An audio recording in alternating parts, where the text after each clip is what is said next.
but they... Oh, thanks, Kat. Cheers. The Earth has one big ocean with many features. The ocean and life on the ocean shape the features of the Earth. We've got how the ocean is a major influence on our weather and our climate, how the ocean made Earth habitable, how it supports a great diversity of life and ecosystems, how humans and the ocean are inextricably interconnected, which I suppose is, for me, one that we'll talk about a lot more later on when we think about the cultural side. And then that the ocean is largely unexplored. And to be honest, since I started working in this area, a lot more of the ocean has kind of been explored. There's been a huge drive to explore parts of the ocean and map parts of the ocean in the last 20 years. So how has ocean literacy evolved, and that definition? So I don't want to spend too long on this today, but I think it might be interesting to people and just creates that kind of background base information. So the first definition of ocean literacy was based around these three kind of key pillars: our knowledge, our communication, and our actions. But you can see then on the other side of the screen, we have this much more complicated diagram, which actually has 10 aspects. And this is from a new framework for ocean literacy for the UN Ocean Decade. And it's from Emma McKinley and her colleagues in 2023. And you can see here we've a lot more words. We have things like our attitudes, our activism, or our actions. We have our emotions, so the emotions that we have that are linked to the ocean. Our access and experience, which I think for me as a child would have been very relevant, because we would have only gone to the ocean maybe 2 or 3 times a year, and they would have been very specifically for like family days out. So the theme of why we were visiting the ocean was always, it was always planned around that day out with your family. Your adaptive capacity, so adapting to the world around you, and your trust and transparency. I think this is a really important one when we think of the UN Ocean Decade for science, because how much do the public maybe trust the knowledge or information we're providing, or if they're getting involved in research, do they know where it's going or where information is coming from? And then we're back to those kind of knowledge and awareness and attitude ones, which would have kind of been linked to the old ocean literacy principle. Emma McKinley and her colleagues also provided a lovely definition of all of these new dimensions for ocean literacy. So for anyone who's interested, I'll be providing a list of links at the end, and you'll be able to look up Emma's paper to look up these definitions if you want to go through them in more detail. So the other thing I just wanted us to consider is the UN Ocean Decade, and in particular Challenge 10, which is the change humanity's relationship with the ocean. And I thought, better than me trying to say it, and also to give you a break from listening to me for a minute, I might just play this short video. Ocean Decade Challenge number 10.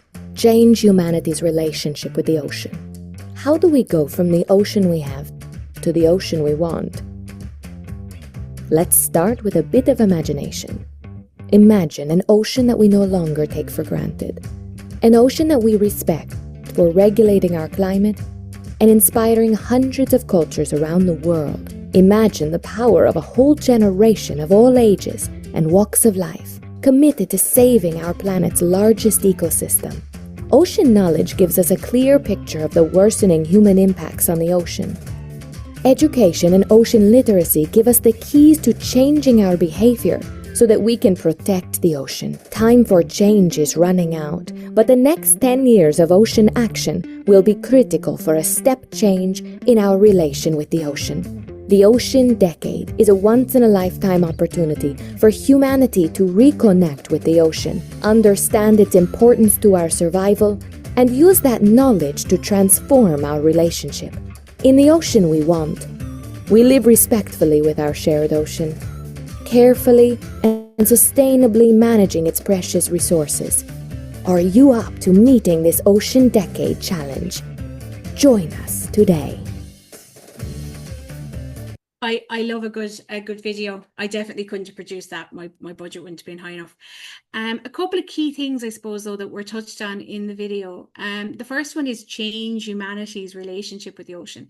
Now, should bear in mind that not everybody's relationship with the ocean needs to be changed, and that some people are probably living quite sustainably with the ocean. But you get the idea that, I suppose, the problem, when we look at what's causing problems for our ocean and for our planetary systems, it's humans is really at the center of it. So based on that, I was lucky enough to attend an event last year called the European Marine Science Educators Association Conference.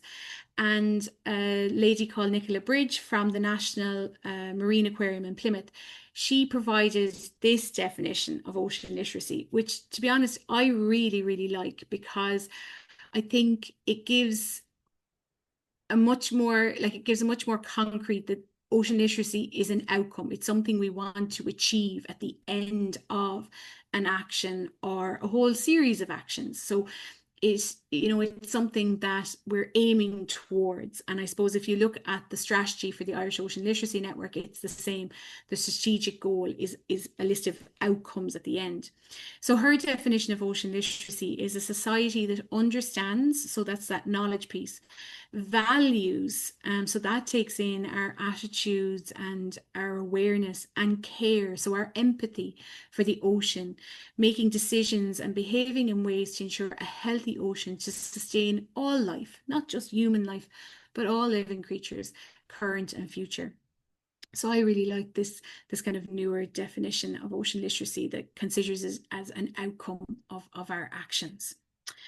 So that's kind of my little introduction to ocean literacy. And now I just want to lead on to that tying in with heritage and celebrating our heritage.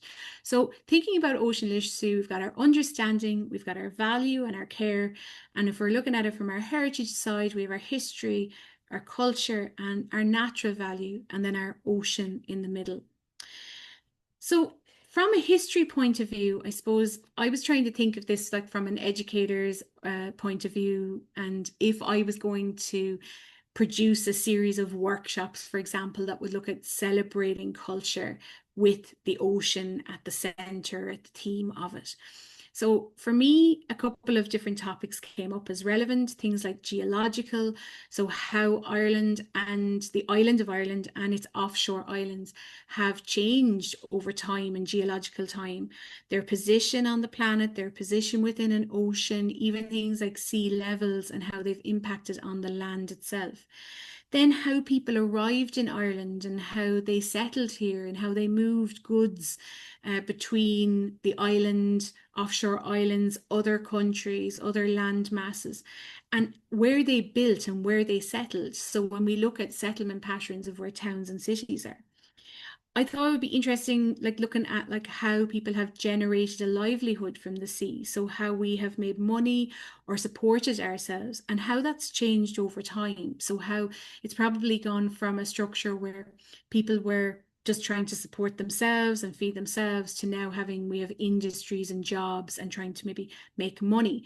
And how that's impacted on our view of natural value and how we as humans, I suppose, rate or measure natural value. I think that inspiration piece is really strong, and I know we're going to hear more about that today in some of the other talks as well. So our links to stories and folklore and music. And then for me, I suppose one of the things I felt was a knowledge gap for me was our changes in how we monitor and regulate our marine resource. Because growing up in Tipperary on a farm, I didn't really feel I had any knowledge at all about who managed our ocean or our marine space, how that was carried out, or who was even the department for doing it. That kind of brought me on then to actually just doing a Google search of, where, when have there been marine departments within the Irish government? Have we had marine departments? And you can see from this timeline, which I'll be honest, I probably need to double check to make sure it's all accurate. And I'm happy if somebody wants to contradict me who's here on the call today. But you can see that although we have had departments of fisheries and departments of marine, it's been very transient, or it hasn't been stable. There hasn't been a stable structure to it. It's changed back and forth. We've even had fisheries and forestry put together. So for a member of the public, I didn't feel too bad then. I felt like, well, it is a bit complex, and it hasn't always been quite straightforward. The other thing I found quite interesting was when I went onto the current department's website just to check it, just to see. I found it very hard to find a link to the marine, even though it's the Department of Agriculture, Food and the Marine.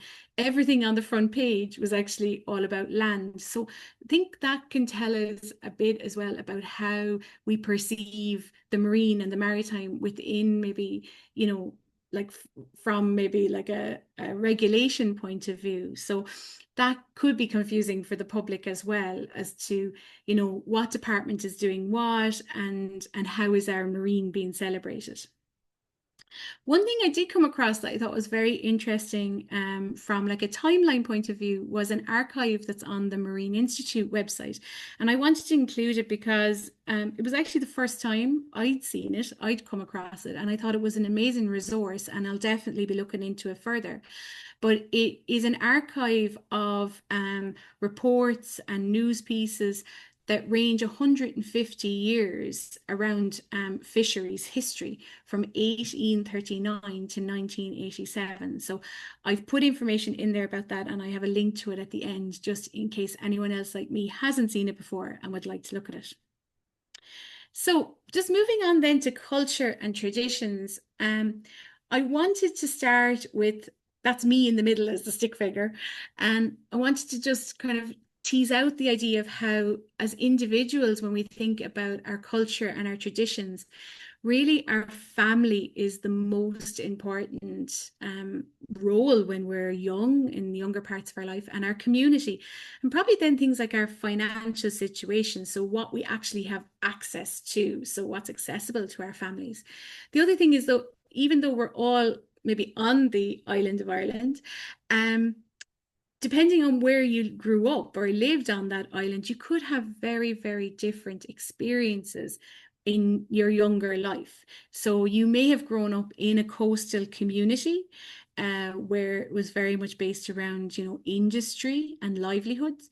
You may have grown up in an urban area by the coast where your family didn't depend on the marine for their income, but you were very much involved maybe in like coastal activities and recreation. You might have been like me, and you might have just visited the ocean a couple of times a year as a child with your family. So it was very much about like family time and building sandcastles. Or you may not have any access to the ocean at all, and your concept of ocean or water might be coming from just a paddling pool in the back garden or in the neighborhood, or a local river. And that river or stream could be beautiful and clean and gorgeous, or it might be in an urban location and it might have litter in it. So I suppose our experiences, when we think of us as humans and how we're forming our traditions or our family traditions, will very much depend on what's that situation that's around us as a young person or a child. When we look at like how people are connected to nature, we know that the family is incredibly important. In a study that just came out actually a couple of weeks ago, in the Guardian newspaper, it was showing how much of a decrease there's been in nature connectiveness across the last 200 years. And a lot of that is put down to the fact that parents are no longer passing on those connections to children. So that relationship of the parent and how they've celebrated their maritime heritage is going to be really important in how that's passed on to the child, and how they then are connected to the ocean and their marine heritage. When we think of the natural value, then I suppose, how do we value cultural ecosystem services that the ocean provides? So as a community, how linked are we to, like, how is our spirituality or our inspiration or our time spent at the sea? How do we value those things? I suppose as humans, we often tend to want to put like a monetary value on things, a money value. And when I looked into this, there are reports that try and put a monetary value onto our our heritage and our cultural ecosystem services. They look at things like, you know, the value of houses in coastal areas. So what are people willing to pay for pieces of property by the sea so that they can see the ocean, the cost of hotel rooms, how people will pay more for a sea view. And then there was a nice study that they referenced from Doherty in 2014, which looked at like the health of the ecosystem, the water quality, the access to activities, the conditions of the shoreline. And they gave that a value per person per year in a monetary value, which when we look at the population of Ireland would be over 500 million euros a year. And that was in 2014 money. And I think inflation has gone up a bit since then. But I suppose there's that worrying fact of always having to put a monetary value on stuff. And for me, the cultural side and the caring or the value side, it doesn't always have to be linked to money. So I think, Kat, I hope I'm doing okay with time. I've only got a few more slides after this. I hope I'm not running too over. I wanted to very quickly show you this video, which is based on land and sea. But as you're watching it, I suppose I would like you to consider, how do you feel? So how does this video make you feel?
So I just wanted to show that video because I suppose one of the things when we consider value is that we probably do try to put monetary value on things. But actually, if we think about the way a video like that, or just our natural space, if you're out in nature, make us feel, it's so much more than money. That leads me on then to caring. And I suppose there's so many different forms of caring for our ocean and our maritime heritage. And I didn't want to go into too many of them today, but just to say that the IOLN Understanding Activism Working Group actually looked into this topic recently on understanding what drives action for the ocean. And the results of that, the survey is now closed and all the results are being worked up. So they'll be shared very, very soon, hopefully by our regional meeting in Cork in September. So I suppose watch this space for that. So finally, I just wanted to finish up with some information about the IOLN working group for anyone who's here today. If you'd like to, get more information or consider joining up to it. It was formed about a year ago. There are approximately 30 members from the IOLN network part of it. It links to 23 national programs and 28 regional programs. And you can see here that people within the group work in education, both formal and informal, across age groups. There was 5 main themes that came out of the first meeting of the working group. And we'll be hoping to develop and work on those as the year progresses. But please reach out to myself or to Lucy Hunt, who is the other co-chair of the working group, if you'd like more information about that. The benefits, I suppose, of the working group is really providing a space for collaboration, peer-to-peer learning, and helping people to find each other and link in then to national and international programs and things like funding, and help with planning and evaluation. This is an example of like a planning tool for planning an ocean literacy activity that looks at both short, medium, and long-term outcomes and the ways you would evaluate it as well. So just little things like that, little tools like that can be useful to share amongst members of the group. Finally, I just wanted to mention this funding call because it's open at the moment and the deadline is the 25th of September. It's the next round of the Blue Lights funding for schools. Schools need to apply, but if you know of any interested schools, the budget is €3,000. And as I was saying to Kat earlier, when these slides and everything gets shared, these are a list of some of the resources and the background information that I spoke about in today's presentation. And the Soul's Journey is a beautiful video that I didn't have time to share today, but I would highly recommend that you look it up and watch it if you're looking at how we share stories about cultural connections. Thank you very much for listening today. And Kat, apologies for running over on time. I never can stick to time. I'm a disaster. That's my contact details there. And if you have any questions, feel free to maybe just let me know through chat. Thank you. Hello, Nóirín. Thank you very much for that. I find that really informative, but then this is it actually leads very well into the next talk. The next talk is from David McCann, and David McCann is actually going to be talking about education and outreach and how he carried that out in Donegal. So, David, if you want to take over now. Yeah, thank you. Just one sec. I'll see if I can get my screen shared.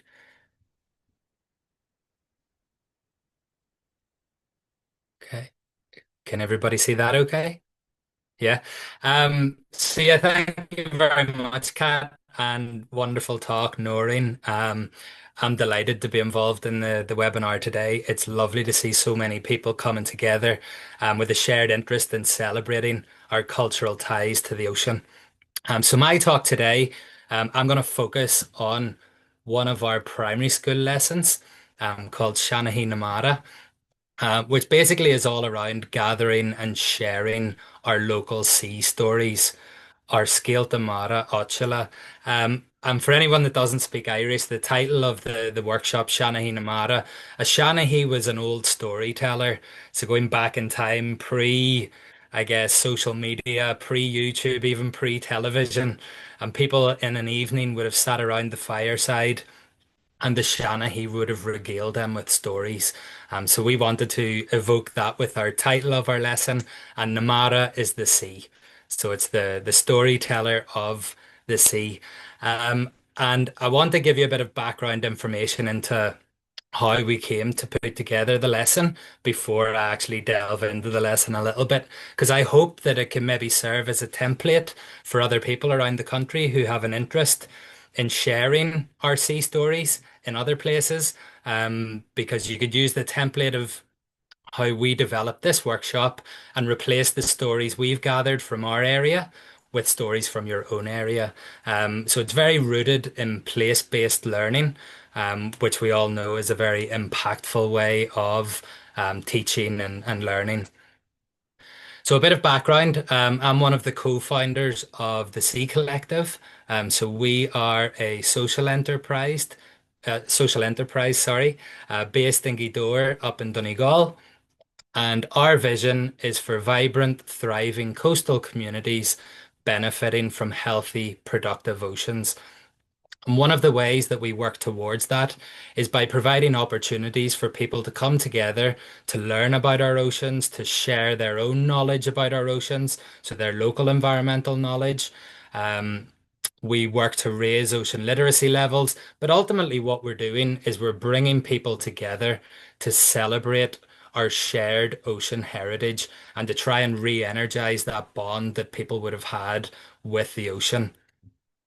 So when we were setting up the Sea Collective, we took a bit of time to carry out a series of interviews with people in the community, because my perspective of the ocean and my connection to the ocean could be very different to other people's, like Nóirín has already mentioned, and that turned out to very much be the case.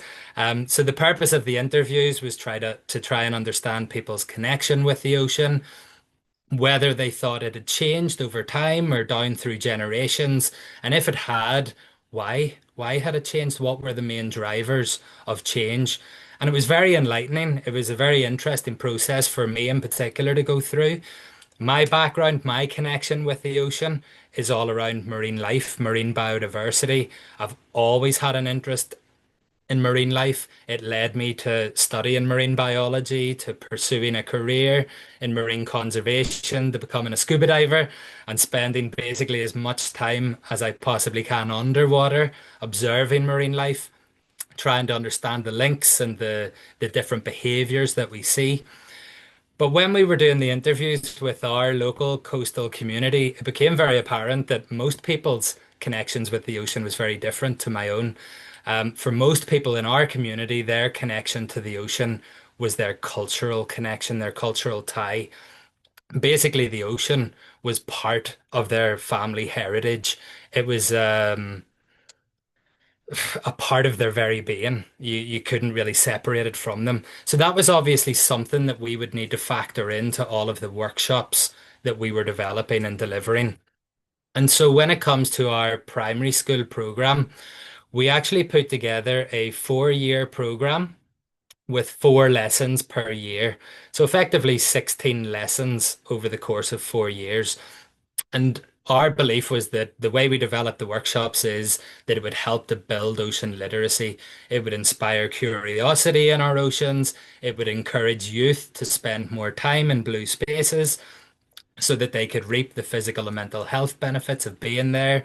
And ultimately, we are empowering them so that hopefully in the future they can take an active role in monitoring the biodiversity on their own stretch of coastline, which you'll hear more about from Dave later on, through citizen science, but also being able to take an active role in conversations around our oceans, how we use them and how we manage them in the future. So with the 4-year program, if we focus in on 1 year, basically the first lesson in a year will focus on big, exciting things in the ocean. It's our first time in the classroom in the school year, so we want the ocean to be somewhere very exciting for them to learn about, something they really want to engage with. So our first lesson's always big, exciting animals that live in the waters around Ireland, and we're very, very lucky. In fact, we're spoilt rotten, if if I'm perfectly honest. Um, we have some incredible marine biodiversity, including a lot of big creatures. So our first lessons will focus on things like sharks, whales and dolphins, sea turtles, even jellyfish. And that one came about by popular demand from the students themselves. Our second lesson of the year is where we delve into one of the issues or challenges facing our oceans. So we've looked at plastic pollution, we've looked at climate change, we plan to do overfishing at some point. But in the past year, the lesson as part of this was Seanchaí. Because what we found when we spoke to people in the community is that the older generation, the adults, they had this strong cultural tie and connection to the ocean. They knew all of this local environmental knowledge and old stories to do with the ocean, language to do with the ocean, but it didn't seem to be getting passed down to the younger generation. So their connection was being eroded. So this was one of the challenges that we identified as facing our oceans very locally, that loss of connection. And so the purpose of Seanchaí na Mara was to change that narrative, to make sure that those stories were passing down to the next generation and that we continue to celebrate them and we continue to have those strong cultural connections to the ocean. Um, the third lesson of the year then focuses in on a coastal habitat or built maritime heritage. So we do things like rocky shores, sand dunes, lighthouses, and so on. And then the fourth lesson, we actually do a shore visit. So we go down onto the shore with the students and we put it into practice everything that they've been learning over the course of the past year. And I'm very grateful to the Heritage Council that they would support this work. So we're on the Heritage in Schools panel. It's an amazing program that enables schools to easily access heritage specialists all around the country at very affordable rates because it's part funded by the Heritage Council themselves. One other quick thing to point out for anyone who's potentially interested in getting involved in primary school or even secondary school programs, it's very important that your lessons are curriculum linked because obviously ourselves, us as the Sea Collective, we have our own objectives, we have our own reasons for doing what we do. But schools, they have their objectives too, and teachers have their objectives, and quite often they're linked to the curriculum.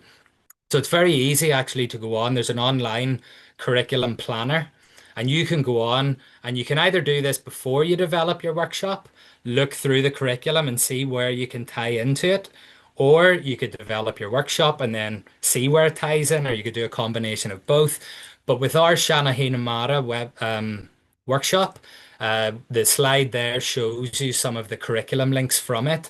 So you can see it's a very cross-curricular lesson, which is great. Teachers love that. And you're helping them to meet their objectives as well as you meeting your own. So let's focus on the Seanchaí na Mara website. To start out with, what we did is we spoke to people in the community, we did research, we started to gather as many local sea stories as we could possibly find. And then we started to organize them into broad categories. So we basically found 5 broad categories that kind of covered all of the stories that we had gathered. We have myths and legends, we have history, islands, language, and people. So the way the lesson works, we go into the classroom, we share 2 or 3 really interesting stories under each of the categories. And the idea is that we are then inspiring the students to go out and gather more stories. We put a lot of time and effort into creating our workshops, and the idea is on the next cycle that we will update them, we'll make sure they're current, we'll strengthen them if we can. And we wanted with this workshop to make it almost self-propagating. We don't need to be going out and gathering all these stories if we inspire local students to be gathering those stories themselves and bringing them back to us. And actually, it's a very powerful way of collecting stories. And you also can collect stories that we wouldn't necessarily be able to collect on our own. To give you a good example of that, with the islands where we live, we have a lot of islands, and a lot of the students that we work with have connections to those islands, so they can talk to family members and find out really cool stories about those islands that might not be captured in other places. So I'm going to try not to get carried away. I get very excited talking about this stuff, as I'm sure you can tell. But what I want to show you are some of the stories that we've gathered under those 5 different headings. So for myths and legends, our locally relevant stories are things like Balor. Balor was the king of the Fomorians, a race of evil monsters from the ocean, and they had their fort on Tory Island. And a lot of the schools we work with, you look out the classroom window, and you're looking at Tory. So very, very relevant, again, tying into that place-based learning with selkies, Oisin and Tirnanog, and Manana and McClure. And one thing I will point out of these four stories, Oisin and Tirnanog is the only one that we really think a lot of students know about. And that's largely down to the fact that there are actually resources for schools to use that cover that story. But a lot of these other stories aren't featured in resources that schools have available to them. And that's one of the reasons that these stories are not being passed on. When we talk to teachers today, they tell us that they learned these stories from their teachers. But those teachers were drawing on their own knowledge of the stories. They didn't have access to resources. And now a lot of current teachers, they don't feel confident or comfortable enough to teach them. So one of the things we've also made a point of doing with this lesson is we've produced these double-sided fact sheets, and we produce them both in English and in Irish. So we can leave those with the schools so they can continue and delve deeper into those topics, because the teachers have a lot of other things that they need to tick as the year goes on. Things like creative writing, drama, art. I mean, what better inspiration than these really, really cool local stories that bring our landscape to life? But without these resources, the teachers wouldn't feel confident. Not all teachers, I should point out, but some teachers wouldn't feel confident or comfortable to use those as the themes. So we produced a lot of double-sided fact sheets for this workshop as well. We also managed to get access to this amazing local map. So this map actually has all of the local place names that go back generations and generations. You don't find these on modern maps, but almost every rock in our landscape had a name. The people who lived on the islands, each family had a rock on the mainland, and they stood on that rock. That was how they communicated to their family on the islands that they needed collected and brought back out to the island. So people on the island looked and they knew by what rock the person was standing on, whose family they belonged to. So this map captures all of this. And some of the place names are very, very evocative, and some of them have incredible stories associated with them. And this was the one story that I thought, you know what, I'll take a minute and I'll share this story. So these three rocky outcrops that you can see from almost anywhere along the coastline in Gweedore are called na Trí Micagora, or the three sons of Korah. If you look up any nautical maps, you'll find them on there, but they're not called na Trí Micagora, they're called the Stags. And in fact, the whole way down the west coast of Ireland, you have these rocky outcrops that are all called the Stags, which is very boring. It's a real disappointment, I think, that these old names are being forgotten. But the story that goes with it is even more amazing. So na Trí Micagora comes from when St. Columcille was traveling around Ireland bringing Christianity to the people of Ireland, and he wanted to go to Tory to bring Christianity to the people of Tory. But the people on Tory didn't want that. So they cast a magical spell over the island, almost like an invisibility cloak, so that nobody from the mainland could see exactly where the island was. But it was said that there was one spot on the mainland, and if you were standing in that exact spot, you could see through the invisibility cloak and see where the island was. And of course, St. Columcille found that spot. It's at the top of a hill that is now known locally as Croch na Neve, the Hill of the Saint. He saw where Tory was. He ran down the hill, jumped in his boat, went out to Tory Island to bring Christianity to the people of Tory. And when he arrived, he jumped off the boat, he took off his cloak, and he had to lay his cloak over the land, and that was symbolizing him bringing Christianity to the island. But the three sons of Korah, na Trí Micagora, they made their escape. They jumped in their own boat and fled. And basically, they wanted to get to Arranmore Island because the people on Arranmore had the same beliefs as them. So they wanted to go and live with people who believed the same things as themselves. And they'd almost made it to Arranmore when St. Columcille spotted them. And he turned them into these three rocks forevermore, na Trí Micagora. And the story doesn't end there.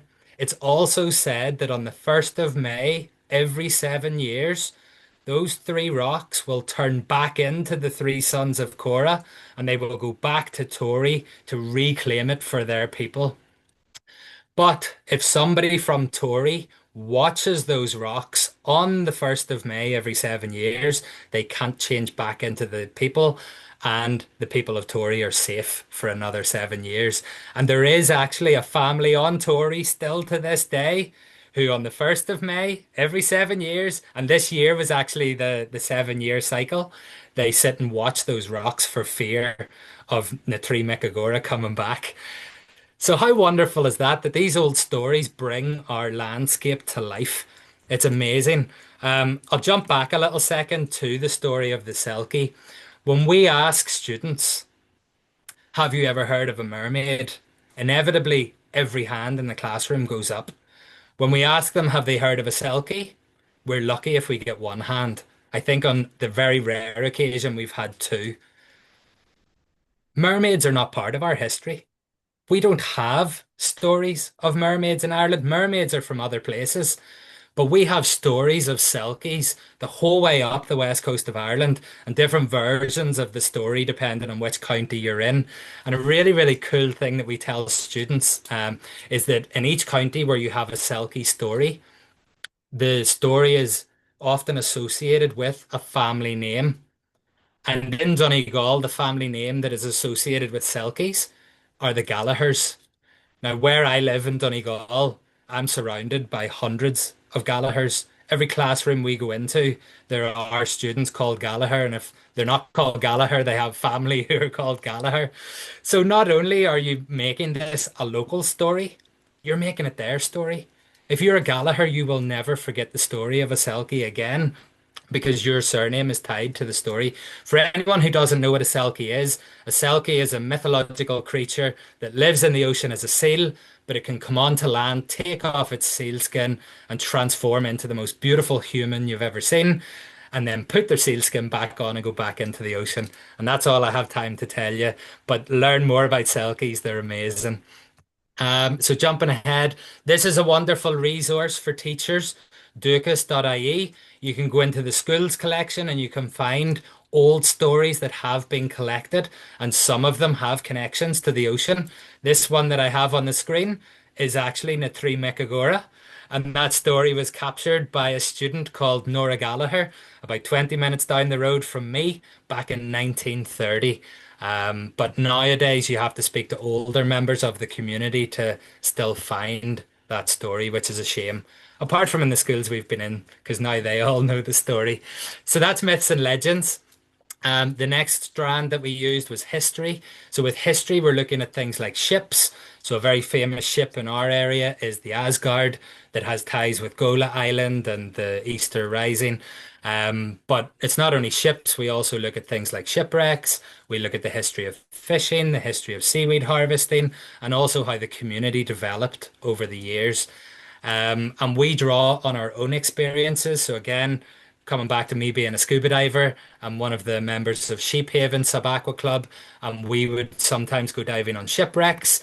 So we also have the opportunity to give students the chance to see what these shipwrecks now look like and how marine life have moved in and taken over those shipwrecks and made them their own. So we bring videos and we also bring photos. Particularly like bringing the photos, coming back to my own area of expertise in marine biodiversity. A lot of people in Ireland, I think, expect our biodiversity to be quite dull and quite bland. And if you want to see these really beautiful, colorful, bold creatures, you have to travel to the tropics. But that's not the case. Irish marine biodiversity is spectacular. So to be able to bring these images into the classroom and bring that to life is also really, really cool. Another resource for teachers would be two websites that we tie in with shipwrecks. So there's the National Monument Service website and also Infomar. So they actually have plotted some of the 18,000 shipwrecks that we have around the coast of Ireland. You can zoom in, you can click on each shipwreck, and in some cases find out more information about them, what they're called, when they were sank, why they sank, what they were, and so on. And we made a fact sheet then on one of the most famous shipwrecks. I like to think not just in Donegal, but actually in the world. So the SS Laurentic was a ship that went down in the First World War. It struck a mine as it was leaving Lough Swilly. and it now lies about 40 meters below the surface of the sea.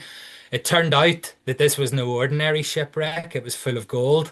It had 43 tons of gold, 3,211 bars, most of which were subsequently gathered and given back to it was the British Crown at the time who owned all of that. But 22 bars of that gold has never been accounted for. So potentially there are 22 bars of gold lying somewhere on the bottom of the sea at the mouth of the Swilly. And in today's market, those 22 bars of gold would be worth over 10 million euros. Now, if you ever want to get a lot of excitement among school kids, if you start telling stories about shipwrecks and missing gold and doing treasure maps and so on, it's an amazing way to do that. Moving on, sorry, to islands then. So it depends where you live. You know, some parts of our coastline, there might not be very many islands, but where we are in Donegal, we have lots of beautiful islands. Some of them are still inhabited today. Some of them were once inhabited, but have since been abandoned, and some of them have never been inhabited. But like I mentioned earlier, getting the students to gather stories about the history of those islands, particularly when it's their families who actually lived in those derelict houses, is a very powerful way of reconnecting with our heritage. I really do think we have the most beautiful coastline in the world. It's spectacular. Again, a fact sheet about our islands. And you can see by looking at this fact sheet how we often interweave those different themes. So Innistrahull is the most northerly island in Ireland. It's also said to be the gateway to Tír na nÓg. So again, coming back to myths and legends, you can tie in that story with the island, which is quite cool. And lots of interesting stories about our islands. With the language, obviously we're an island nation. We relied on our oceans for a lot of stuff, for fishing, for seaweeds, and so on. And so with the Irish language, there's a lot of language that's very, very specific to our oceans. And because that way of life has changed, in some cases, some of that language is being lost. Do you know, in English, we talk about a wave and a big wave and a little wave and a foamy wave. But in Irish, there are very specific words, and contained within that word, it describes basically that exact type of wave. And it's a very poetic language. Do you know, I would look at that scene in real life and I would say, oh, it's choppy today. But in Irish, you can describe that as Carbuan ar an Araga. The sea is showing its teeth. Or you could say, Ta blochan a buen ar geri an Yescara. There are white flowers on the fisherman's garden. So it's a lovely way to learn the language, and obviously very evocative for inspiration for art and so on. So again, fact sheets covering some of these phrases. One thing we're very passionate about is that with some of the Irish language, it's very particular to certain areas, and a lot of that is being lost because of the standardization of Irish. If you look up the word for gannet in Irish, you'll find ganed, which is basically the direct translation from the English. But as you can see on the poster there with the picture of the gannet, the word on Tory for a gannet is shalador. So we try to include these local words and phrases in our workshops as well. Again, just to make the children connect more with it and make the lessons more impactful. With language, there's also music. I'm going to leave that to Noel to tell you about because he's going to be talking after me and would know a lot more about it than myself. And the last topic we use is people of the sea. So there are a lot of very famous people or famous characters in our history that have strong associations with the sea. Granuaile, Tom Crean, Maud de Lapp. Maud de Lapp is often said to be the person who solved the mystery of the life cycle of a jellyfish, a self-taught marine biologist. Everyone always associates her with Kerry, where she spent most of her life, but she was actually born in Donegal. She was born 20 minutes down the road from me. It was only when she was 8 years old that her family moved down to Kerry. So it's nice to make that local connection. But it's not just about these famous characters, it's also the stories of local people with strong connections to the sea. And so these are some of, I mean, it's obviously only three people. You could throw in hundreds of photos here from a coastal community. But the guy on the right, Saba, is the local ferryman. He would obviously have some incredible stories and knowledge to share about the ocean. The lady in the middle runs our dive club. Anne. And the guy on the right, hard to believe it when you look at this picture of him, but he's actually our local priest. But he's also in the Coast Guard, and his family heritage, he's from one of those islands that I showed you pictures of. So a great example of where there are local people with that huge cultural connection to the ocean. And just to help the students out, we created these little interview templates that we leave them with. Just in case they've never done an interview before, they have these templates. They can go out into the community and use them, or if they want to, they can create their own interview template. And then we tell them at the end of the workshop, Ballylin or Skeeltamara, let's collect our sea stories. And off they go, and then we go back to see what stories they collected. Thank you. Thank you very much, David, for that. It was absolutely fascinating. Well, I have to say that. I'm now going to pass you over to Noel Campbell very quickly because I'm aware that time is getting short. Noel, if you're ready to talk, it actually links in quite well with David because you're now going to tell us your project about those songs of the sea. Sure, I'll share here now. Hopefully we'll have no problem here. This is it, I think. Now, all going well. You're looking at a front screen there. Yeah. Okay, great. So thanks. I just want to thank you, Kat, and the network for inviting me to speak. It's great to just come together, like-minded people, Nóirín and David's talks. Just there's ideas coming to me straight away about our own work and how we could tie in and work together in the future as well. Just as a small introduction, I'm a curator here in the National Museum of Ireland Country Life in Mayo. I'm the curator of the Irish traditional boats, and it's not lost on me the name of the museum is the National Museum of Ireland Country Life, and we're wondering where is the maritime aspect in that, but we're set to correct that. We're hoping. The title of my talk today is Songs of the Sea: Developing a Gallery. And it's really two stories in one. It's going to be the story of how the National Museum here in Mayo is developing a permanent gallery that will display a number of our own boats and associated material from the Irish Folklife collection and our archives here. We have a large archive of documents and images as well, photographs. And on the other hand, I just want to detail how the development of that gallery is being driven by my own engagement as a curator with coastal and island communities along the West Coast, and how I suppose the gallery's not success, I won't say that, but the progress of the gallery is based on I suppose the amount of feedback we're getting back from individuals and communities. Pardon? We okay? Okay, sorry, I just heard the voice coming in. So it was interesting just what David and Nóirín were talking about people's connection to the sea and those various levels of connection to the sea, because that's a very, not a big problem, but it's a big aspect of our work. We have to bear in mind that there are different levels of knowledge, I suppose, about the sea, and there's different levels of interest as well. And hopefully everyone's work here is going to encourage interest in the sea. And I know our own gallery that's a main goal of ours. And it's not just a gallery, I suppose, that's going to be involved in looking backwards at history and looking backwards at the type of boats and the type of people and the songs, etc. at the sea. But we also want to encourage people to travel to the coast, travel out to our West Coast, which is the gallery here is going to be based on that geographical area. But to go out there and to see the living history, to go out and talk to fishermen. There's still currachs being used. There's still a number of boats. Maybe they're being used now for different reasons, not necessarily as the workhorses they used to be, but there are leisure crafts, regatta, etc. And we're going to be encouraging people to go to those areas and to experience it for themselves. The National Museum, just to give a little description of our own situation here, we are the only one of 4 National Museum branches based outside of Dublin, and we're here just outside of Castlebar, about 5 kilometres east of Castlebar.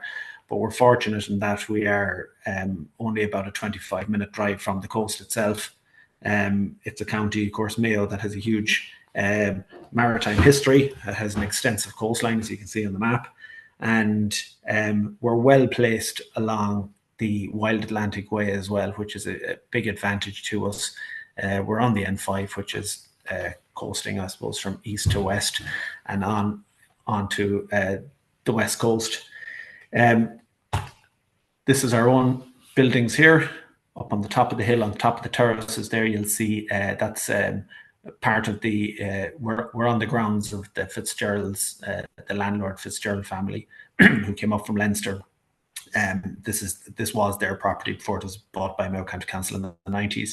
So that's the old Victorian house there. It's a Vive Gothic 1865 house, but the building in the front there in the foreground is the galleries, 4 floors of galleries, which house the close to maybe 4,000 or 5,000 objects on display.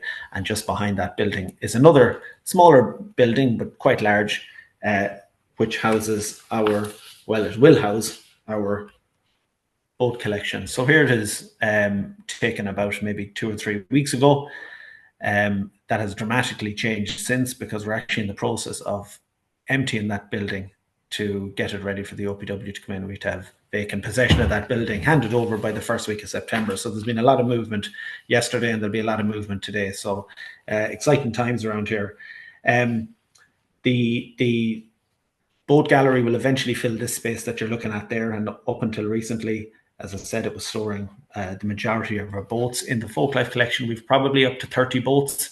Some of those are freshwater cots, etc., from rivers, but the majority of them are from they are maritime boats from the west coast, and of that, maybe 15 of them would be currachs. So it's kind of we do have a hooker, we have yawls, punts as well. So we've got a fantastic collection that has not really been seen beforehand, which is an awful shame, and it kind of feeds into what we're talking about in terms of maritime history and maybe what the country as a whole deems important, I suppose. You know, a lot of our museum here would be focused on agricultural history, which is, you know, it's all very good and well, but we have a huge maritime history, and it's about promoting that. And that's why I'm so delighted it's going ahead. Maritime vessels were shaped by local necessity and foreign influences.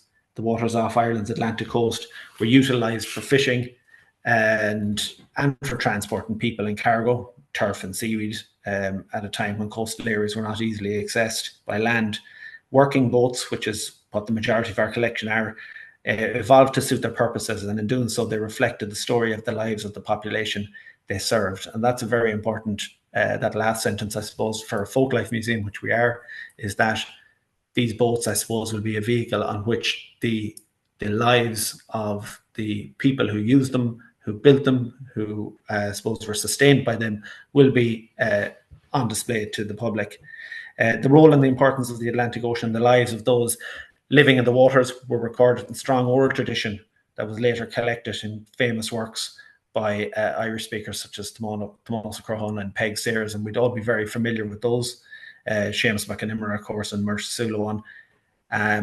We have music and song was likewise collected by, I suppose, people with a bit of foresight who were seeing traditional songs and music being lost, and I think we're very lucky. I'll come across over those in a few moments. The museum too sought to record this fading way of life, but the museum's focus, I suppose, was on the tangible, the objects, the physical objects you could touch and display. But those tangible remnants were the relationship between island and coastal communities and the sea, and they're safeguarded in the museum. And it's on those, I suppose, inhabited islands and in those coastal communities today that the remnants still exist as a living way of life and can be still captured. And that's very important to my own work at the minute. They are a living link to our past. And for that reason, as curator of this new boat gallery here in Mayo, I felt it was important that I get out to those areas, get out to coastal communities, island communities, and listen to people. There's a great phrase from our colleagues in a Welsh museum, National Museum of Wales, and when they're developing a gallery, they say, there's nothing about us without us. So you don't tell the story of a community or a people without going out and getting that story, I suppose, that life story firsthand, and then it's up to you to to relay it on, and that's very important. We're not here to tell people how they lived. We want very much people to explain their own community, which they have a huge pride in. So just in terms of the gallery itself, as I said, we have to cater for all levels of interest, I suppose, and levels of knowledge in it. We've broken it up, and it's based on the Wild Atlantic Way, roughly, because that's the strength of our own collection. The majority of our boats are from the West Coast, and that's a historical thing we inherited. Irish Folklore Commission, etc., would have been collecting what they saw in the 20s and 30s as fading ways of life, and that their main focus is on the West Coast. So that's where the majority of our objects would come from. So here we're looking at where we've based our 4 regions. And of course, no boat stops at the top there of, say, County Mayo and doesn't travel on to Sligo waters. That's not how it works. Nor does it stop in Donegal and not go on to across the loch there to Derry, etc. But just, I suppose, for a practical reason, we had to focus on regions which would facilitate our own themes. So what I've been doing since about 2019 has been going out to each region, contacting local communities, contacting groups like yourselves in the network, and asking, I'm going out to, say, Tory, could you put me in touch with fishermen or old boat builders, etc. So I would go out and interview them, which is a great job, I have to say. I've been doing it now for the last 5 years, despite on and off with COVID and restrictions out to the islands. But it's a great way for meeting people. And I initially went out with my planned questionnaire of questions, but I quickly found out that that's exactly what I shouldn't be doing. I should be going out and letting people tell me about their story, tell me about their history, about their place, about their family, why they're there, the struggles of living there, the good times about living there, the advantages, and what they hoped they could see in the gallery if they were to come in. And I'll take Tory, for example, because Dave was talking about it. If they came in and what would they expect to see represented as life on Tory? And that was very important. So that's why we had the, just for the sake of the gallery, I suppose, and how you would walk along it. Here's our last example of how, or not example, but our last draft, say, of how the gallery will look. So you would come in one area and it's just the nature of people. They will start on, say, the north coast, Donegal, and you'll work down to the southwest, down to Cork. But you will inevitably be looking for your own area, say. So I'm a Mayo man. If I was to come into this gallery, I'd probably make my way to Mayo straight away, midsection, and start looking for information on Achill or Clew Bay or whatever it is. So we will have, there will be 7 full-size boats on display there from each of the areas, from each of the regions, and where the songs and music come in is quite important, because at each section you will have, each section will deal with a theme. So we've identified themes through the field work I've been carrying out and field work my predecessor carried out. So we'll have touching on themes like loss at sea, identity, which is very important, language, of course, and that will tie in with music and song as well, and other themes. So each area will deal with a theme, and you'll be able to make your way down. But there'll be interactives at each station as well. So, it's a gallery. We're very conscious of that. It's object-led, I suppose. But where the interactives will come in is where music, interviews, footage, etc. will be a very big part of it. So we'll have a series of 7 interactives down that gallery, and hopefully there will be music will play a large part in that as well. So one of the first groups I contacted when I started out kind of desk research on this was the Irish Islands Marine Research Organisation. And thankfully, the organisation had carried out their own research into intangible heritage. That was very useful when it came to us drafting themes for inclusion in the gallery. And this is their own work here. This is their own work. And you'll see at the bottom left, their music was a prominent feature in it. So this was, we based themes on this as well as our fieldwork, and it was very useful to have. It was great to know that, you're kind of on the right track. So it's very useful, and we, as best we can, we're trying to match and hit each of these areas as we go through our own. We're drafting it, designing it with a group in Metaphor. They're a group of architects and designers in London, and very useful to have. We've been in touch with many other groups, and now we're in touch with the network as well. So it's great to run ideas by each other, and it's very important.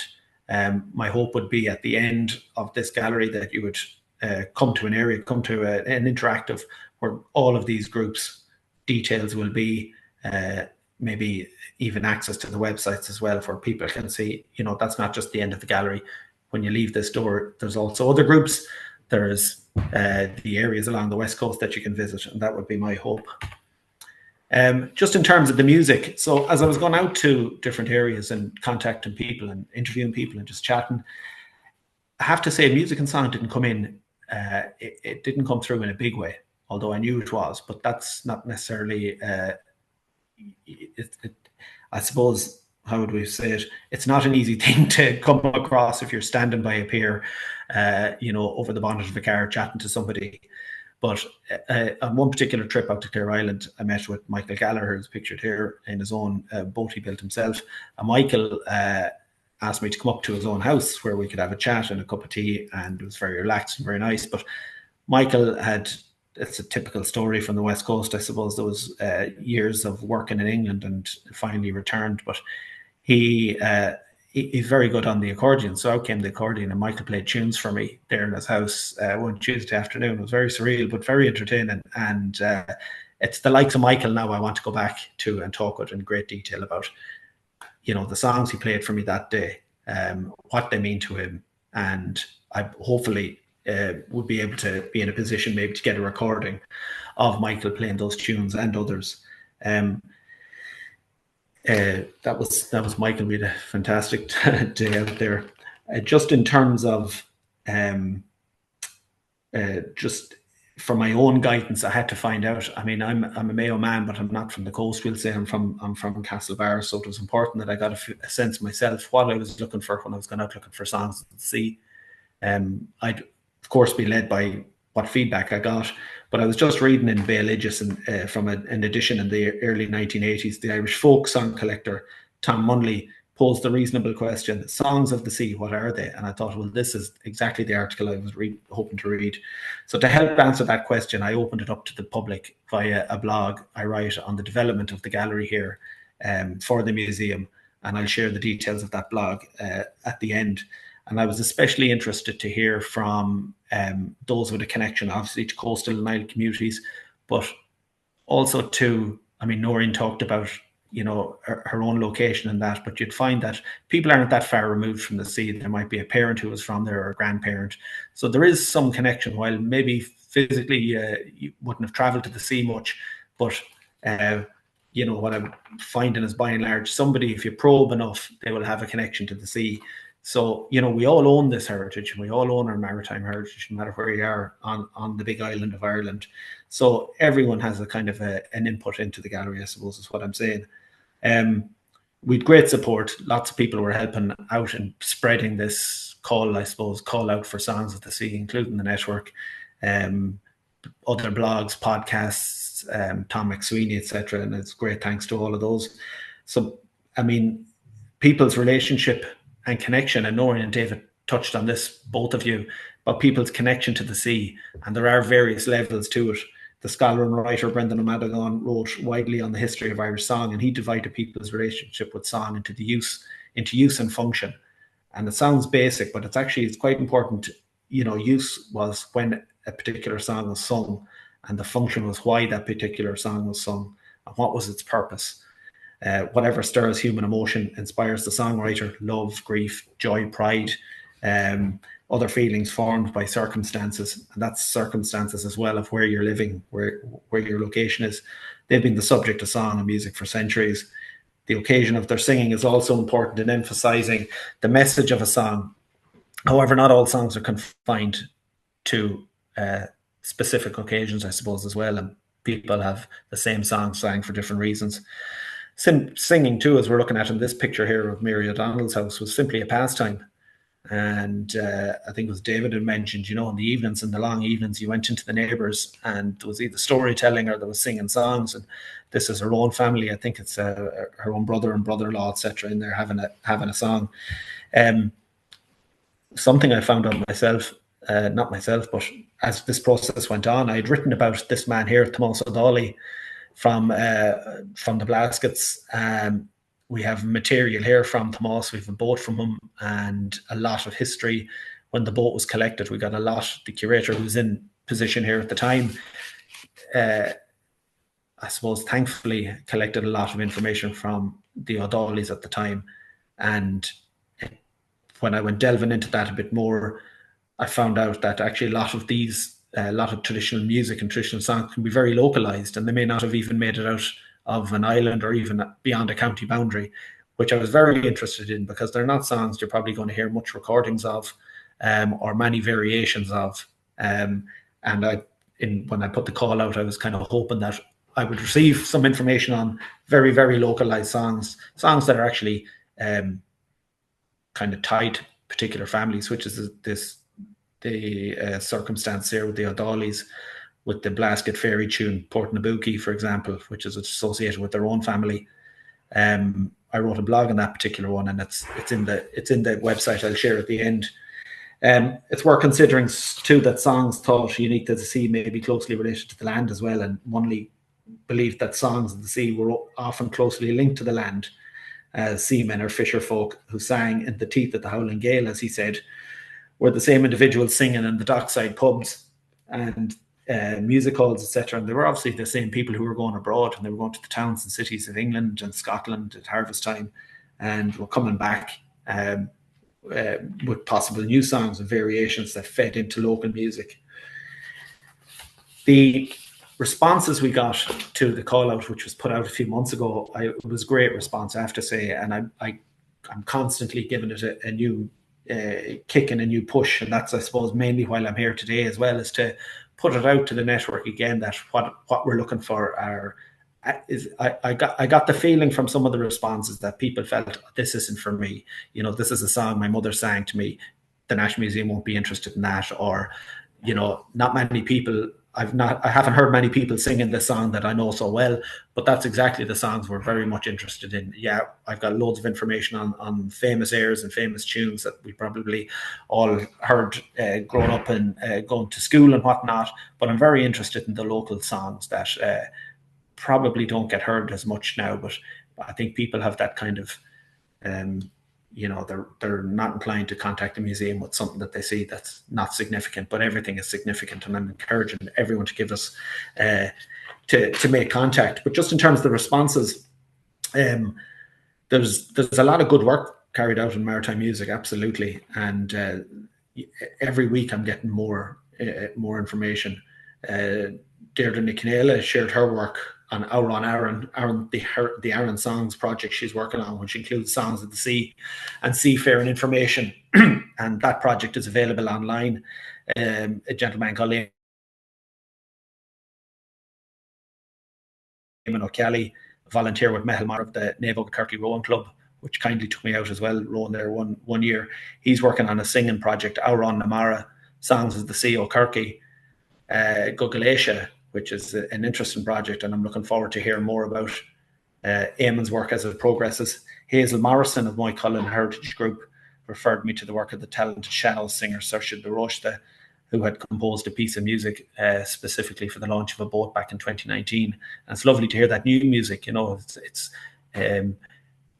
new songs and new music coming into us have been influenced by something. They've been influenced by their own locality or an occasion. In this case, it was the occasion of a boat launch, which was fantastic. A former librarian from Inishowen, Liam Bergen, has had success in gathering songs from the Irish diaspora, which of course is very important. Songs have travelled and been influenced, and he was able to point me in the direction of the work of a work song of the Drontham fishermen up in Inishowen, which is a great tie-in. On display in the gallery will be a fantastic model of a Drontham that was built by the McDonald's over 100 years ago, a famous boatyard up there around Greencastle. A member of the Galway Hooker Sailing Club, compiled research and wrote a piece for the National Museum's boat blog specifically about Songs of the Sea from Connemara. It's a fantastic piece written specifically on after the call out was made. Martina Thornton, who's the author of it, her piece consists of close to 40 songs, including Shannon's pieces, and I'll share that on the blog in the near future. The Galway Hooker Sailing Club is a great source of information. I did a sailing course with them a number of years back, and we've been in contact ever since, and it's great to add them into the network and to be able to share that group's information with people as well. Tom Horgan, who himself had donated songs and interviews to the museum, directed me to their very musician Peter Malarkey, and he's collected many songs from that peninsula, and quite a few of the songs collected have a maritime theme. And Tom also sent me on new music from his own singer-daughter, Claire Horgan, which includes the songs in Irish and English. And of course, Irish is very important. We welcome songs in both Irish and English. It's important we get both languages. Willie Murphy from Ross's Point in County Sligo wrote to me with information on shanties, which was I was delighted to receive, because I wasn't actually over familiar with shanties. I've been to Ross's Point and I've spoken at their Heritage Week, but there's a shanty festival up there every year, and Willie was able to I suppose inform me and educate me on the history of the shanties and the Irish connection to them. And Willie's interest is in songs of the sea in the context of the merchant marine, which generally fell into two categories, which were work songs to assist the timing of work, and songs sailors composed and sung in their own leisure time. And in Willie's own youth, these songs were sang in the pubs as party pieces, and it was nice to even get that personal connection that this was something that was, I suppose, witnessed in his own time. So the responses continue to come in, and I welcome everything and anything. I hope people aren't intimidated. It's only me. You might see National Museum, but it's only Noel Campbell collecting these. So I would hope and there's a nice crowd on listening here today, the webinar, that you would share this with anyone you think could be in a position to share their songs and music and their own reminiscences and their own memories with me. There's my email address, or my email address, sorry. And there's the blog, Traditional Boats of Ireland's Wild Atlantic Way. It's a blog going on for a few years. It touches on many topics, including songs and music. And please do go on. There's a comment section on each story, and everything that's fed into the blog is taken and saved by ourselves. I suppose it forms part of our archive. An important aspect of the boat gallery when it is opened is that it will be a network. I suppose it'll be a centre for boat research. So we already have people coming to us, artists, recreational boat builders, other museums coming to us to go through our own archive for our own boat plans, interviews we've done with boat builders, etc. So everything that comes in is very valuable, and it's saved by us, and it's used for future generations, researchers, students, and for our own displays here as well. So I'd hope you'd spread the word, and thank you. Thanks for listening. Yeah, thank you. I absolutely love that.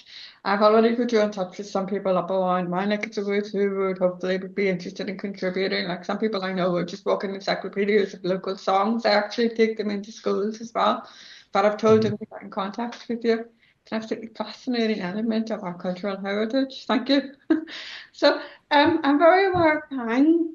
But if everybody wants to keep going, David Wall is up for the next talk, and he's going to be talking about biodiversity and citizen science recording. So Dave, yes, you're there.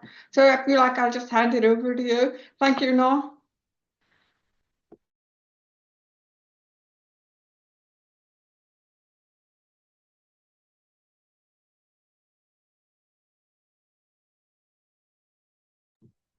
Dave, you're on mute.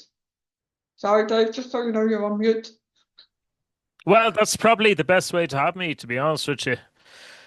Sorry, I just wanted to make sure that we're sharing sound. Right, I promise I shall keep to 15 minutes, no longer. So if you can bear with me for that amount of time, we'll go through this.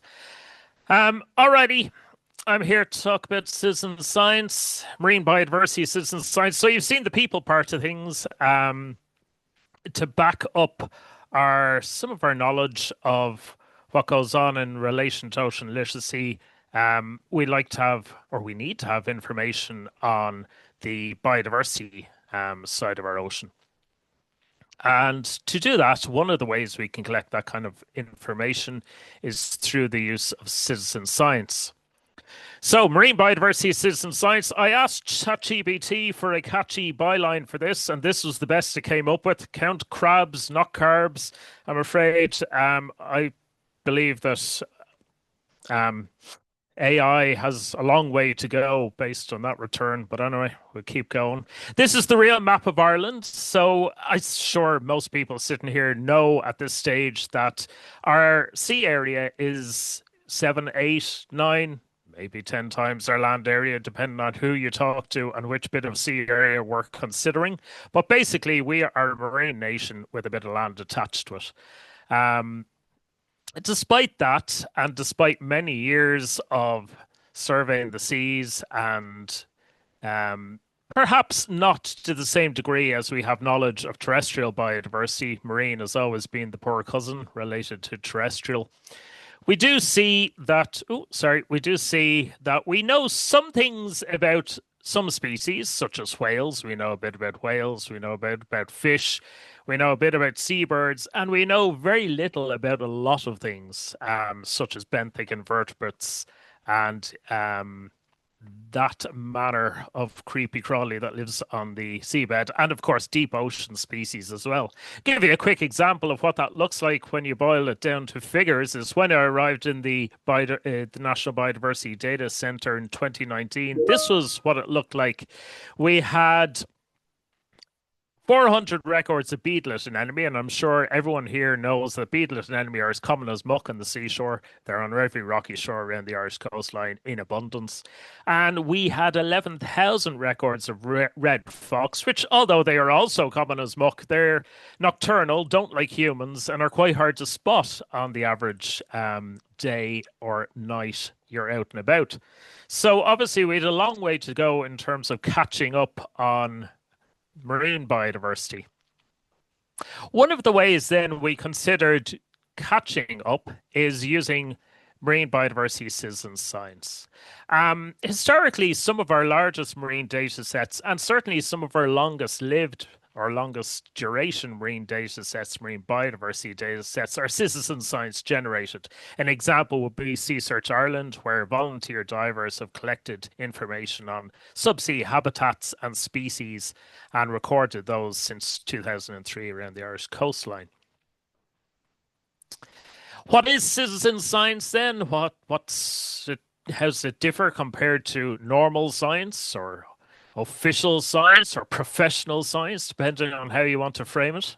Well, citizen science is citizens, you and I, maybe professional, maybe not, doing science to generate new knowledge as volunteers. It must have a genuine science outcome. So citizen science is not community engagement. Community engagement is one thing, but unless you're answering a question and creating new data and new knowledge, then it's not citizen science.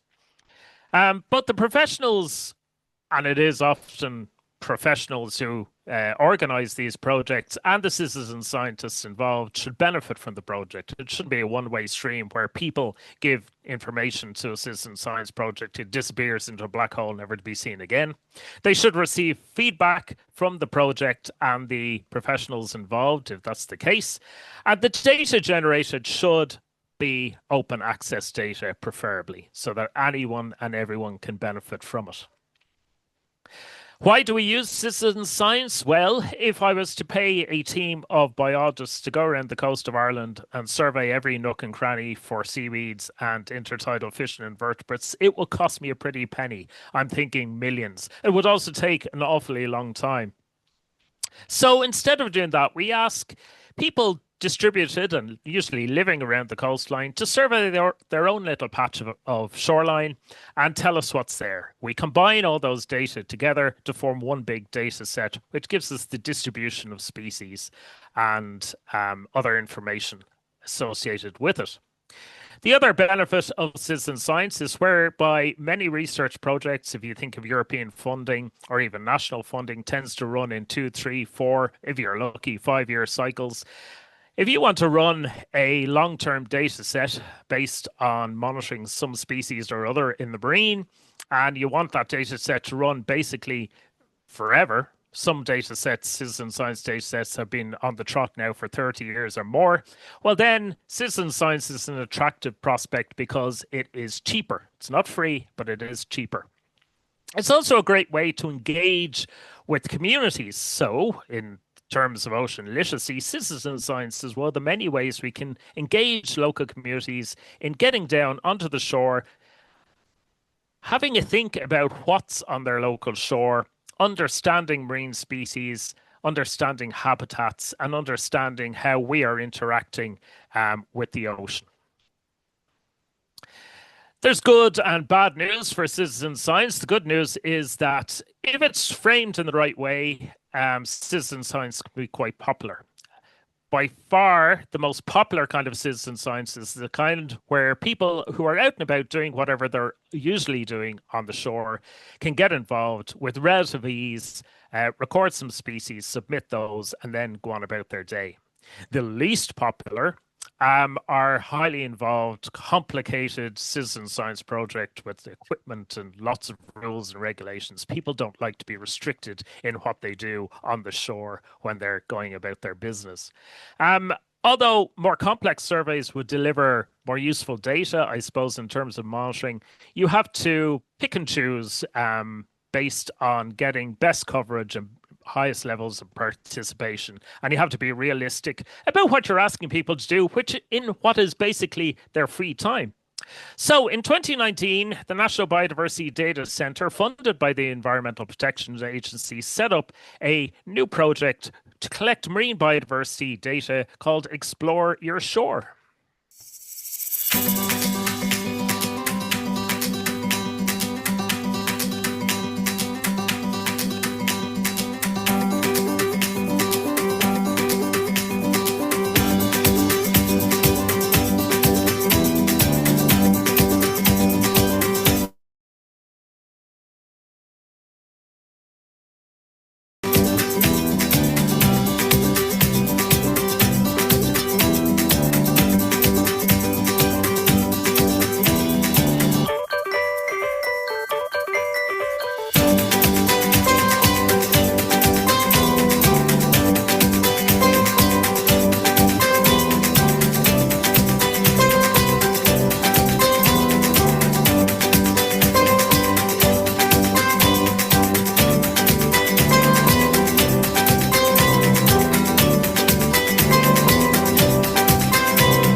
Is a citizen science project. Our home on the internet is www. You don't need that anymore. ExploreYourShore.ie, where we have a website full of information on how to get involved in the project and associated information such as resources and other bits and bobs that will help you on your journey to become a marine biodiversity citizen scientist. Why did we set up this project? Well, one of the reasons it was established was to really establish new baselines. The last major coastal biodiversity survey or intertidal biodiversity survey in Ireland was conducted in the mid-1990s, the Biomar project, when I was a schnozzler in college. So it's been a long time since we've had a comprehensive overview of where various species occur and what they're doing on the shore, on the intertidal and shallow subtidal. Also, we have this issue of shifting baselines in marine and in marine conservation in particular, where each new generation, and we've heard about some of it today through stories, etc., each new generation, it kind of accepts what they see in the sea as being normal. But it's not normal, because if you talk to your parents, or if you talk to your grandparents, or if they're still knocking around, you talk to your great-grandparents, you might get a very different picture of what the sea used to look like. Here, for example, is a day's catch by 12 anglers in Tralee Bay in the mid-1960s. 1.5 tons of sharks, including many highly endangered, critically endangered angel sharks and skates and rays. Unfortunately, in the day, it was kind of bonanza competitions where you caught as much as you could, hauled it all back on shore, weighed it, went, aren't we great fellows or fellowesses? We've managed to land 1.5 tons of fish, and then threw it all back over the side or into the local landfill. So establishing baselines is critical to understanding not just what we've lost, but also how we're doing in terms of marine conservation. The other thing that the EPA were particularly interested in was observing or understanding what intertidal species and coastal species could tell us about climate change. Ireland lies on a biogeographic boundary between cold temperate waters to the north and warm temperate waters to the south. And so we're the northern limit for many warm water species and the southern limit for many colder water species. And because things tend to react quite quickly to climate change in the seas, because there's no physical barriers to movement, it's a good area to monitor the impacts of climate change. The EPA were also interested in looking at water quality and how marine species indicate water quality. For example, you can think of when there's algal blooms due to sewerage release or whatever around the coastline. Green algae would be perhaps a good species group to monitor for poor water quality. And also we think of good water quality, maybe seagrass beds, which require quite good water quality to thrive. So there are potential indicators there. We're also interested in monitoring invasive species. This is wireweed, a species that didn't really occur in Ireland prior to about 2000. In the late 90s, it cropped up, and since that time, it has spread right around the coastline of Ireland.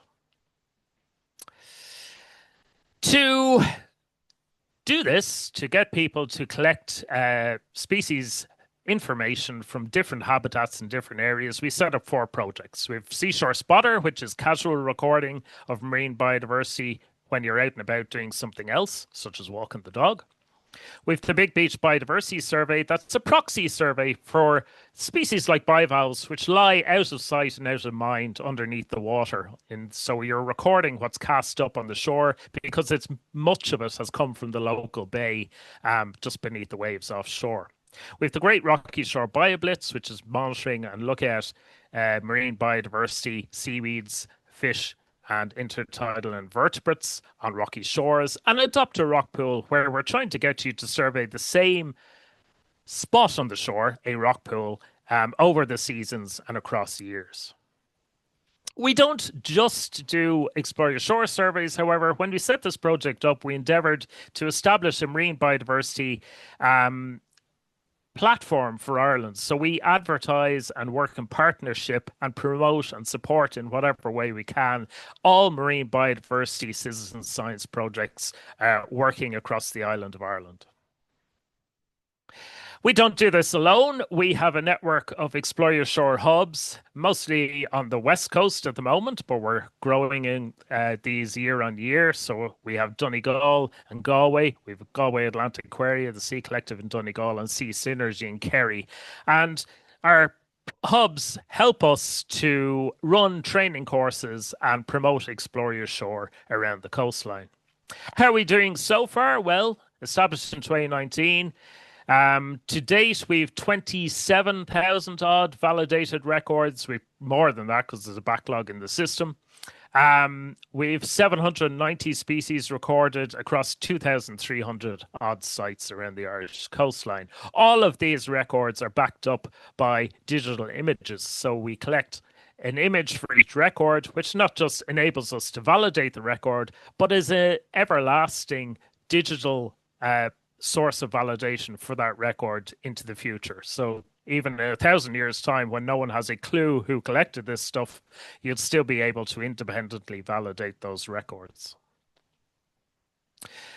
We're slowly growing our input of records year on year. We started off quite modestly with about 1,500 records per annum, and as of last year, we were up to about 8,500 records per annum. So slow, steady growth is kind of what we're after. We don't want to be suddenly overwhelmed, but we want to build capacity over time.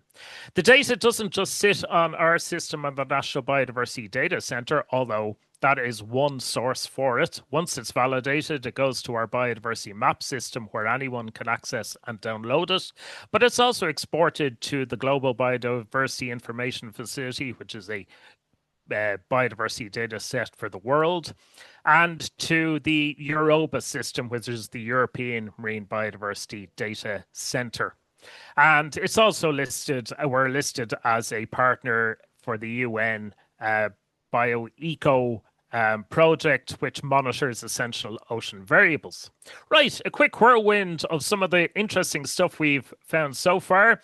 For some species, we think we're seeing revised distributions, possibly due to misidentification of records in the past. Because we're able to receive digital imagery now with each record, we can verify and validate those records better.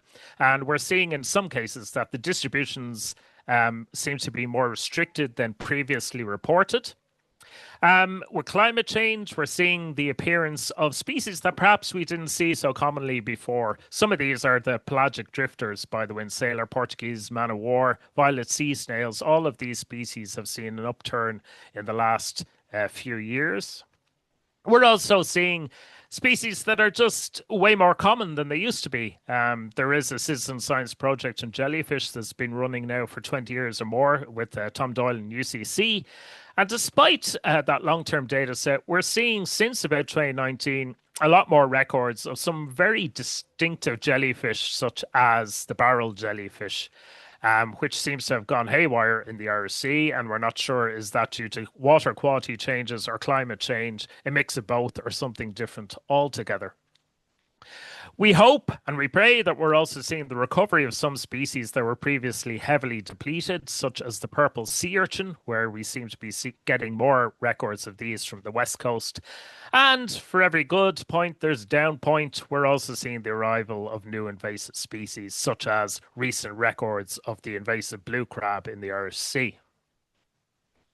The project also outputs identification resources. So we have posters that are available in England, in English and Oscailga on seaweeds, intertidal fish and invertebrates and bivalves. And we have a similar array of swatches to help you identify these critters and plants on the shore.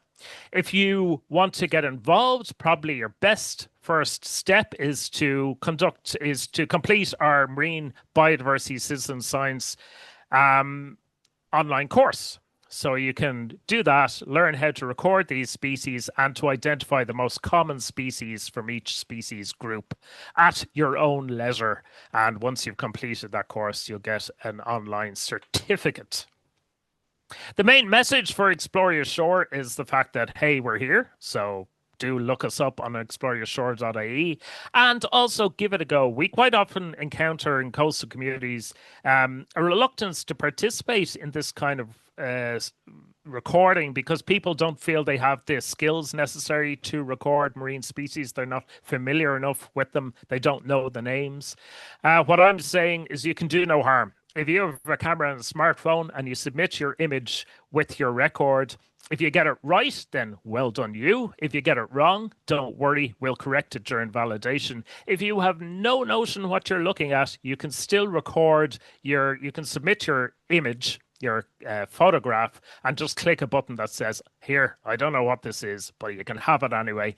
We'll validate that record if at all possible, and it still becomes useful information on our intertidal biodiversity. If you want to get involved, visit the website or follow us on Facebook at Explore Your Shore. Thank you very much. Okay, thank you very much, Dave. I should probably mention that there's Explore Your Shore surveys happening all over the country as part of biodiversity or part of Gomnastical Heritage Week.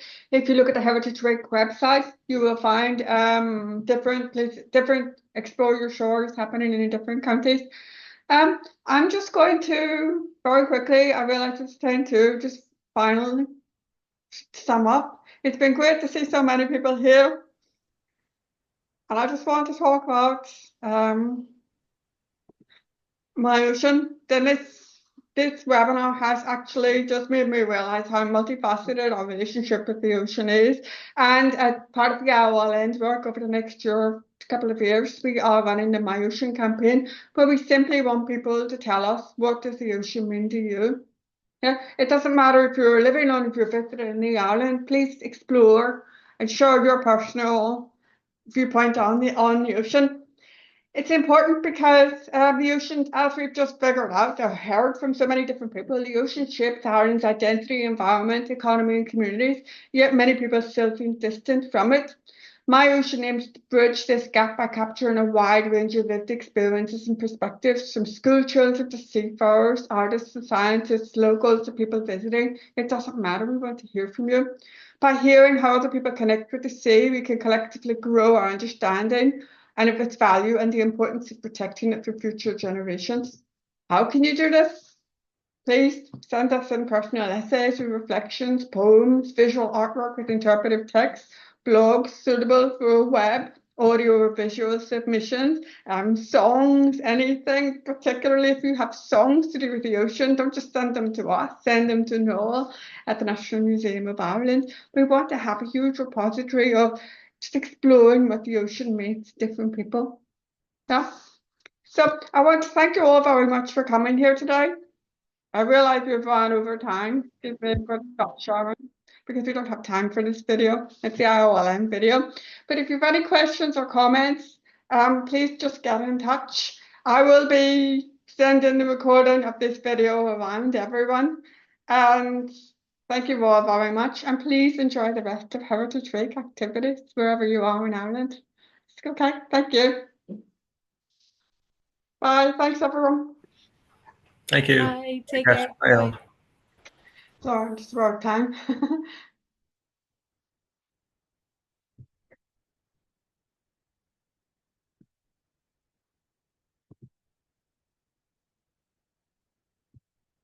Hello, Juliet.